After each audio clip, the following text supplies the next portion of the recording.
Bak böyle rolantideyken İşte bu rölanti sesi, aynen. İşte bu çatırtılı patırtılı.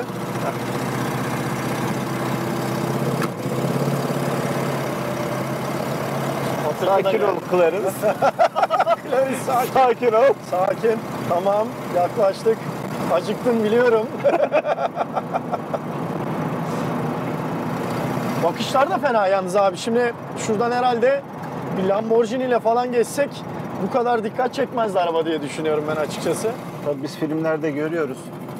60 saniye filminde. Aynen işte o his arabalar, abi. evet. İşte 60 saniyedeki his. Adam nasıl o çatırtılı patırtılı böyle polis gelirken falan dururken hırr diye kalkıyor falan.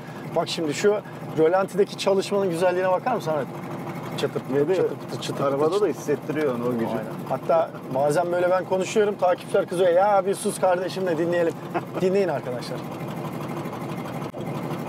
Evet.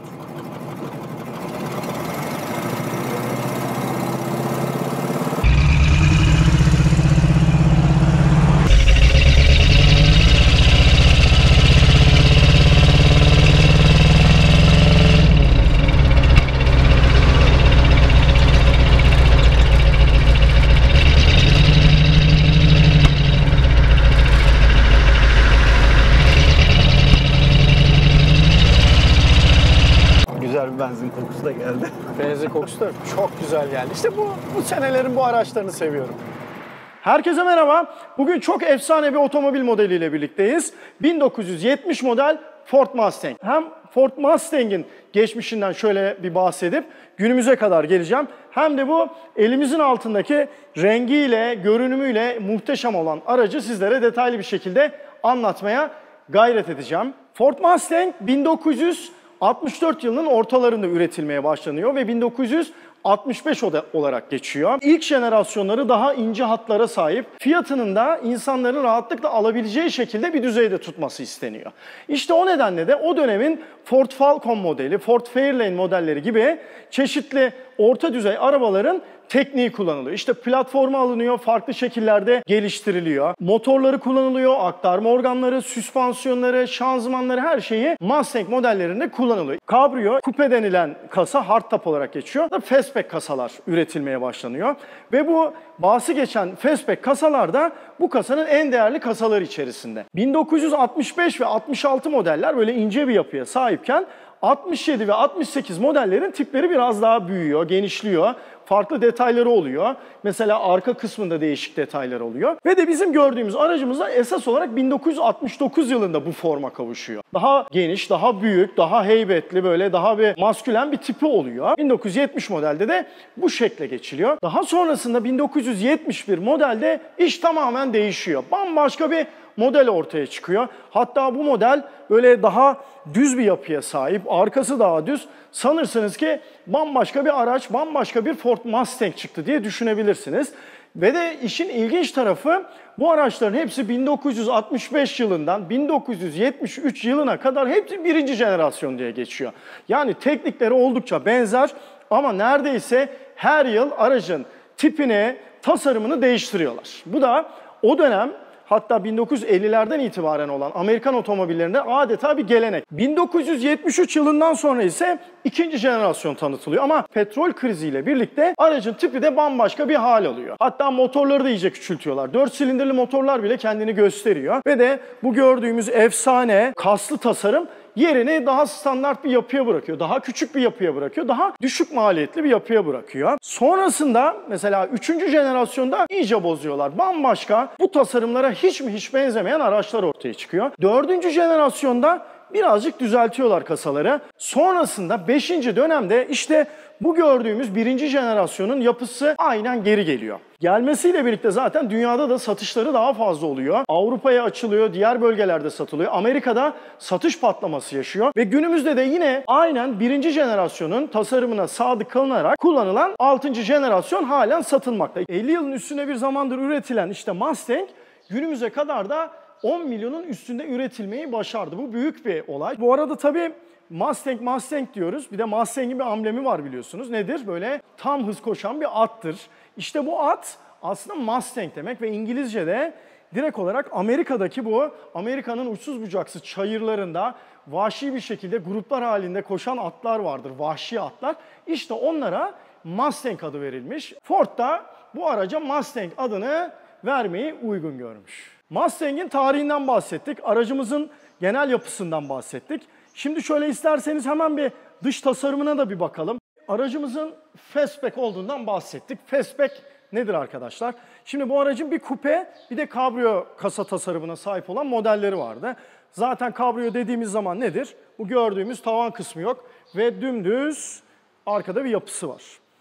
Kupe dediğimiz hardtop olarak da geçen kasalarda da böyle geliyor ve normal bir şekilde bağlanıyor. Ve burada aynı bildiğimiz kupe araçlarda olduğu gibi bir detay mevcut oluyor. Ama iş fastback olduğu zaman gördüğünüz gibi tavan geliyor arkaya kadar birleşiyor ve bu gerçekten de muhteşem yapı ortaya çıkıyor. Hatta 60 saniyede bir film vardı biliyorsunuz. Orada Eleanor diye bir araç vardı. O isim takılmış böyle efsane resmen. O Eleanor işte 1967 kasaydı. Yani o da fastback bir araçtı. Muhteşem bir gücü vardı. Shelby GT500 olarak adlandırılan serinin en üst modellerinden bir tanesiydi. Şimdi bir de hemen arkasına bakalım isterseniz çünkü güzel detaylar var. Mesela bu spoilerimiz ve de Mustang'in en önemli detaylarından yine bir tanesi. Bu gördüğümüz parçalı arka stoplar ve buradaki bu siyah bölme. Günümüzdeki modellerde de bu detaylar aynen kullanılıyor bu arada. Ve de krom tampon gerçekten müthiş bir şekilde uyum içinde duruyor araçta. İşte efsane Mustang atı da burada, yani o kırlarda, bayırlarda özgür bir şekilde, vahşi bir şekilde yaşayan at işte tam olarak bu ve de aracımızın o efsanevi sembolü. Tabii burada güzel de bir detay var. Onu da hemen göstereyim bakın. Burası benzin deposunun olduğu yer arkadaşlar. Hemen takalım. Evet. Şimdi hemen bir önüne de bakalım. Önünden bahsettim ama genel detaylarından da yine de bahsetmekte fayda var. Bu arada bakar mısınız şu ön kaputun güzelliğine? Hatta bunun farklı versiyonlarında hava alan tipleri de mevcuttu. Direkt olarak hava filtresine hava sağlayan bu modellerde daha farklı. Mesela şimdi önüne geldik arkadaşlar. İşte bu efsane Mustang tasarımlarının önemli bir tipi burada tam olarak karşımızda. Ne dedik? 1970 model aracımız ve burada hava girişleri var. Burada tek far. Normalde 1969 model olsaydı burada bir far grubu daha olacaktı ve 4 farlı olacaktı. İlk jenerasyondan itibaren gelen bu bu ön panjur far grubu bu araçlarda fazlasıyla aktarılmış. Ne zaman bozulmaya başlıyor? İşte bu 1971-73 arasında bence tipi biraz bozuyorlar. Yani o aracı da çok seven kişi var. Şimdi isterseniz bir de aracın motoruna bakalım. Tabii o da çok zor değil arkadaşlar. İçeri gitmeme gerek yok. Bakın şurada bir mandalımız var. Evet, böyle. Bu kadar basit bir şekilde motorumuzu açabiliyoruz.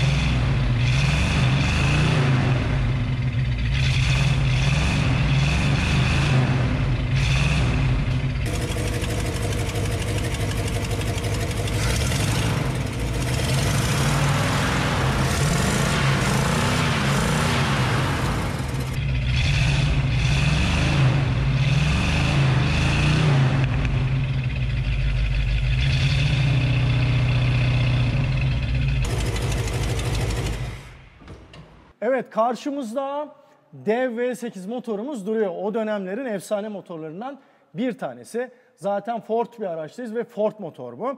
Ve de dikkatinizi çekerse Edelbrock olarak çeşitli burada amblemler mevcut. Bu Edelbrock bir modifiye firması ve bu motor da üstüne çeşitli modifikasyonlara sahip.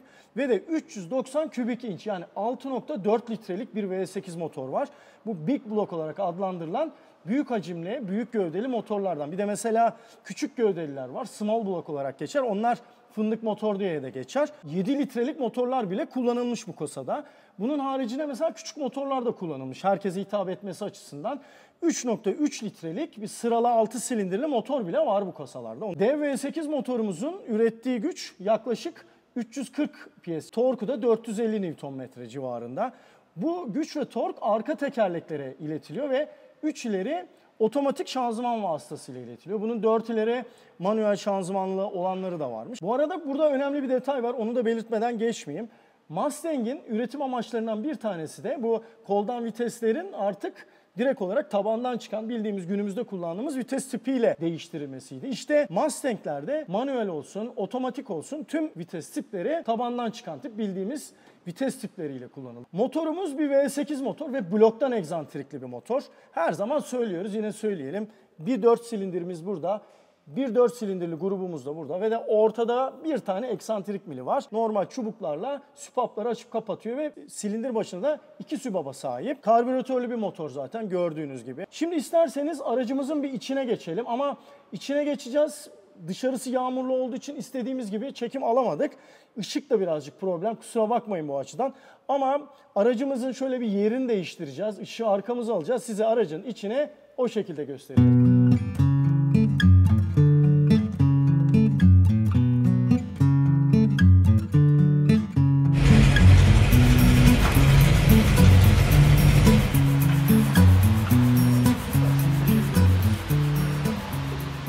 Mustang'imizin yerini değiştirdik. Hemen şimdi isterseniz içine bir dalalım arkadaşlar. Evet.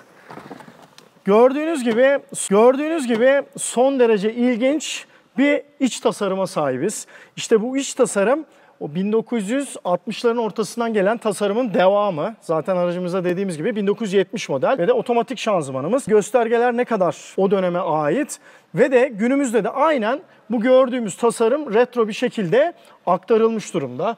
Koltukların bu bucket seat denilen işte böyle kova gibi koltuklar, böyle spor özellikle yine Mustang'in düşünülmüş özelliklerinden bir tanesiydi. Direksiyonumuz aynı şekilde metal ve ahşabın güzel bir uyumu burada söz konusu.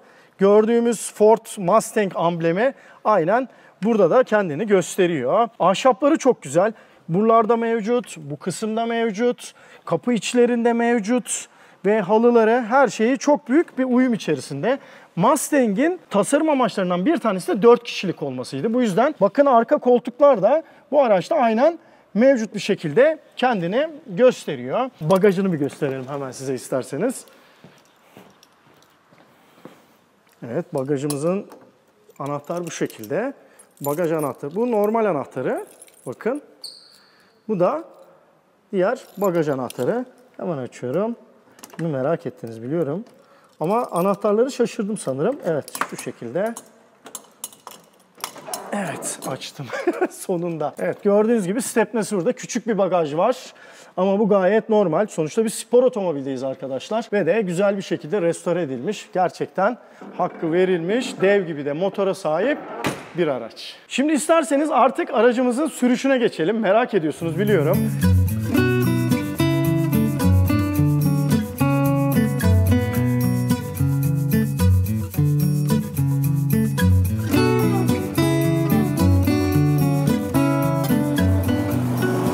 Model Mustang Fastback testimize başladık arkadaşlar. Şu an acayip seslerle patırtılar, çatırtılar yolumuza devam ediyoruz. Yanımda da aracın sahibi Soner abim var. Sağ olsun bu aracı bizle paylaştı. Testini yapıyoruz. Kendisinin birçok aracı var bu arada. Zaten hepsini neredeyse test ettik. Test etmeye de devam ediyoruz. Ama bu aracın yeri başka gerçekten. 70 model Mustang dendiği zaman işler durur. Akan sular durur değil mi abicim? İlk olarak çok teşekkür ederim abi. Böyle güzel bir aracı paylaştın. Şöyle biraz bahseder misin abi? Nasıl oldu? Bu arabayı almaya nasıl karar verdin? Sende çünkü çok değişik araçlar var. Şimdi çok araç var ama Mustang başka. Evet abi. Herkesin rüyası, hayali. Tabii bizim de hayalimizdi. Epeyce yıllardır baktık, en sonunda bunu gördüm İran'da. Allah'a şükür nasip oldu, aldık. Aldığımızda da gayet memnunuz. Eyvallah. Kullan. Bu arada Soner abinin çok özel bir Mustang'i daha var. Aynen bu şekilde sarı ama onu sonraya saklıyoruz, söylemeyeceğiz. Sürpriz olsun arkadaşlar. Çok özel bir araç, göreceksiniz zaten. Ne diyoruz mesela, bu aracın amblemi neydi? Mustang, yani böyle vahşi at. İşte biner binmez bunu hissediyorsunuz. Günümüzün arabaları nasıl abi? Onlar otomobil. Evet abi. Burada bambaşka makine. bir olay. Bu Bu makine. makine. Aynen. Bu makine işte bu arada. Gerçekten Soner abim küt diye oturttu lafı. Harikulade bir kelime buldu bunun için. Bir de şöyle. Mesela abi günümüz arabalarına biniyorsun. Ben hani madem atlardan örnek veriyoruz şöyle bir şey söyleyeyim. Bindin hani gösteri atları var. Tin tin tin gidiyor. Hop tık atlıyor abi. Aynen öyle. Engelden. Bir de böyle atlar var hani böyle bulmuşlar Zor çayırdan zapt getirmişler. Zor. Aynen. Böyle kişniyor falan yapıyor. Yanına Aynen bile öyle. yaklaştırmıyor. İşte şu an Ama ben asil olan onlar. Asil olan onlar. Yani böyle hür, bağımsız, hiçbir şeye bağlı değil, özgür Yan bir şekilde vurulmaz. yaşıyor. Aynen. Ben şu anda işte o özgürlüğü bu araçta hissediyorum abi. Kesinlikle. Şunu da hissediyorum. Kullanmasının ne kadar zor olduğunu, günümüz araçlarının aslında böyle oyuncak gibi olduğunu bana bu araba hissettirdi. Herkes kullanır ama bu arabayı herkes kullanmaz. Ben mesela açıkçası şöyle bir çekiniyorum, irkiliyorum yani. O atın yanına yaklaşmaya nasıl böyle irkilirsen, korkarsan ben de bu arabada aynen şu anda abi ya direksiyona geçsem mi, geçmesem diye böyle bir hislere sahibim açıkçası. Sıkıntı yok. At sahibine göre kişi. Çok güzel abi. Sen de güzel kişnetiyorsun abi. Bana hakkını Eyvallah. veriyorsun bütün arabalarının. Biz ileriden bir dönüp gelelim diye düşünmüştük. Ama aldık başımızı gidiyoruz. Aynen abi Bu olmadı. böyle bir şey. Özgürlük. Aynen dedik 2 tur atalım. Her şey arkada kalıyor. İpimizi kopardık gidiyoruz. Depo dolu muydu abi? Ne yakıyordur bu acaba? Allah bilir şimdi değil mi? Vallahi ne yakıyordur? İşte Hiç hesaplamam. atı besleyen yemine Ha, katlanır. doğru bir de O öyle aslan var. daha var. Aslan bizde vahşi atı besleyen Evet. yemine katlanır diyelim. Hiç onu kafaya takmayalım. Herhalde zaten tüketim konusunda da konuşulacak son araç budur abi. 6.4 litre motor V8, 350 PS güç, 450 Nm tork. Biz de gelmişiz. Tüketim ne kadar diyoruz. Aynen. Yok kardeşim tüketiyor. 20, 30, 40. Artık adınızı Aynen. siz koyun diyelim. Bu arada zorluğu da yok aslında. Deminden biz izleyicilerimizi biraz yanılttık. Hani zor bir araç falan dedik ama Aynen aslında şimdi ben bile Gayet alıştım şu an- şöyle hissediyorum. ha, kasmıyor böyle. Kasmıyor. Öyle bir şey yok. Aynen ben şu an kendimi gayet güvenli hissediyorum. Atımız evcil. Aynen evcilleştirmeye başladık böyle yelesinden seviyoruz abi. Aynen öyle. Bize ısınmaya başladı atımız, vahşi atımız. Bu arada hemen aklımdayken şöyle bir şey söyleyeyim. Bunlar bakın 3 noktadan emniyet kemerleri değil, direkt olarak gördüğünüz gibi Uçaklardaki gibi. aynen uçaklardaki gibi bir emniyet kemeri Zamanı. sonradan 3 noktaya dönüyor zaten. O da bir detay olsun bu arada. Şimdi dönüyoruz önceki istikamete. İstersen şöyle düze çıkınca şöyle bir şahlandır atı. Tabii ki. Keyifli.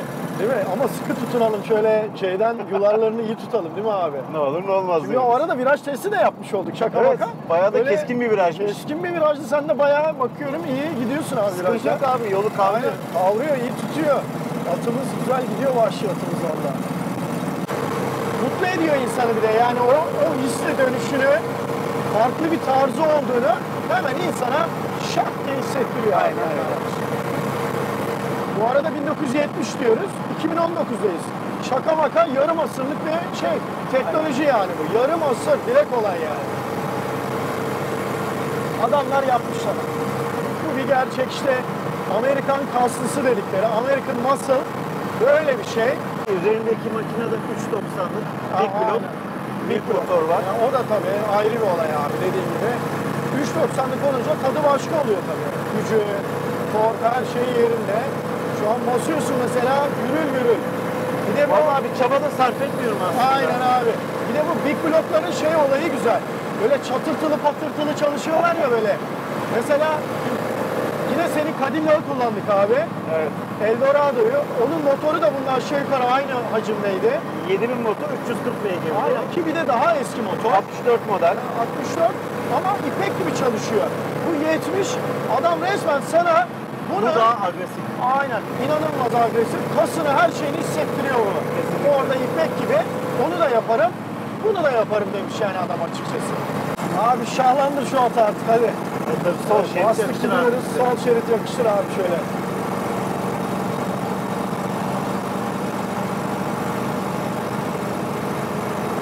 Hissettiriyor böyle. Ben hissediyorum abi hızlanmasını ve böyle daha da gideyim diyor. Şimdi tabii motor hacmi yüksek aracın. Onun için önü açık. buradaki tek engel o da tabii 70'lerin bir modeli şanzıman. 3 ileri bir otomatik şanzıman var. Şimdi buna günümüzdeki şanzımanları bir koysak abi bu motor nasıl bir aktarır, nasıl bir götürür zaten güzel götürüyor. Uçurur abi yani. O da teknoloji. Sonuçta bunda 3 ileri bayağı kayıplı bir şanzıman var. Uğultu çok güzel bu arada içeride. Bu 8 silindirin titreşimine böyle hislerini tamamen şu an alıyorum ben. Ve İçeride bir orkestra var. aynen içeride Senfoni orkestrası. aynen şıkır şıkır çalışıyor. Ve de bu hafif de benzin kokusu ve egzoz kokusu da geliyor ya abi işte tam o zamanların böyle. Şimdi nerede öyle bir his? Mesela direksiyonu bıraktığında bile yolunda gidiyor. Aynen. Çizgiden çıkmıyor. Evet abi bir daha şöyle hafifçe bir bırak istersen. Şu an bırakıyoruz elimizi. Hiç dümdüz Evet, gidiyor. gayet Aynen. güzel, Bu evet. çok önemli mesela. Yani aracın gerçekten iyi kondisyonda olduğunu gösteriyor. Keşke bu ne kadar kullansaymışım ben bunu ya. Nasıl? Vallahi... Keşke çıkıp gezseymişim. Abi evet ya. Hakkını da verdin. Gerçekten benim çok hoşuma gitti.